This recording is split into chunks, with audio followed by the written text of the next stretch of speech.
Operation కారణంగా విశ్రాంతిలో ఉన్న గులాబీ బాస్ తిరిగి రాజకీయ కార్యక్రమాల్లో యాక్టివ్ గా మారబోతున్నారు. పార్టీ వ్యవహారాలపై దృష్టి సారించేందుకు సిద్ధమయ్యారు. అసెంబ్లీ ఎన్నికల అనంతరం తొలిసారి బీఆర్ఎస్ అధినేత కేసీఆర్ తెలంగాణ భవన్లో అడుగుపెట్టబోతున్నారు. ఇవాళ తెలంగాణ భవన్లో కృష్ణా పరివాహక ప్రాంతంలోని బీఆర్ఎస్ నేతలతో గులాబీ బాస్ కేసీఆర్ సమావేశం కానున్నారు. ఉదయం 11 గంటలకు ఈ సమావేశం ప్రారంభం కానుంది. ఉమ్మడి మహబూబ్ నగర్, ఖమ్మం, నల్గొండ, హైదరాబాద్, రంగారెడ్డి జిల్లాల ఎమ్మెల్యేలు, ఎమ్మెల్సీలు, ఎంపీలు, పార్టీ ముఖ్య నేతలు సమావేశానికి హాజరు కావాలని కేసీఆర్ ఆదేశించారు. కృష్ణా బేసిన్లోని ఉమ్మడి ప్రాజెక్టులను రాష్ట్ర ప్రభుత్వం కేఆర్ఎంబీకి అప్పగించడంపై సమావేశంలో చర్చించనున్నారు. ప్రాజెక్టుల విషయంలో భవిష్యత్ కార్యాచరణపై నేతలకు దిశానిర్దేశం చేయనున్నారు.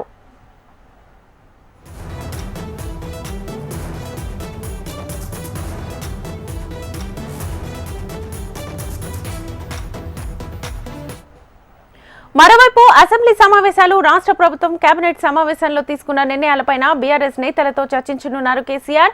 శాసనసభ సమావేశాల్లో అనుసరించాల్సిన వ్యూహాలు, ప్రజాక్షేత్రంలో ప్రభుత్వాన్ని ఎండగట్టే అంశాలపై కేసీఆర్ పార్టీ ఎమ్మెల్యేలతో చర్చించనున్నారు.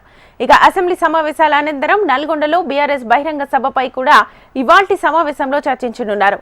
ఎన్నికల తర్వాత తొలిసారి తెలంగాణ భవన్ కు గులాబీ బాస్ రానుండడంతో పార్టీ శ్రేణులు భారీగా అధినేతను చూసేందుకు తరలివచ్చే అవకాశాలున్నాయి.